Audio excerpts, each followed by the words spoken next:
Welcome to a new episode of Science in Context. I'm Sabine, and this week Jack Wardle joins me to speak about the use of flight passenger data in real-time modelling. Jack, can you explain how this data is used when modelling infectious disease outbreaks? So the COVID pandemic showed how an outbreak of an emerging pathogen in one small part of the world can soon spread to multiple countries and continents. Air travel connects populations separated by large distances with fairly short travel times and contributes to the global spread of disease. And so modellers often use flight passenger data to identify patterns in volumes and destinations of travellers and help answer important questions like where and when will this outbreak spread?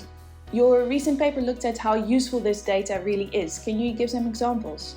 So because outbreaks happen in real time, one challenge for modellers is that the latest aviation statistics are not immediately available. This means that passenger numbers from a previous year are often used instead of contemporary data. However, historical data might not always reflect travel patterns in epidemics, which may be affected by things like public perceptions of risks or travel bans. And in our paper, we looked at some previous outbreaks to explore whether historical flight data were a suitable proxy. We found that historical data gave similar projections of spread for events like MERS in South Korea in 2015 or Zika in Brazil in 2016, where the epidemics were accompanied by localised, small and quite short-term changes to flight patterns. However, historical data were less suitable for modelling an atypical epidemic such as SARS-CoV-2 with durable, extensive levels of global travel disruption. And in this scenario, using historical data meant an underestimation of the arrival time for the epidemic in new countries. And how can this information help shape modelling for future outbreaks?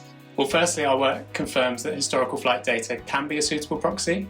And even in those instances where it was less suitable, we were able to identify which countries would be the earliest to import infections and inform epidemic response. A key message in all of this is that it's essential that those involved in epidemic response continue to have timely access to these flight passenger data, and perhaps even data on other methods of travel to ensure prompt risk assessments can be made. Thank you so much for your time today. Thank you.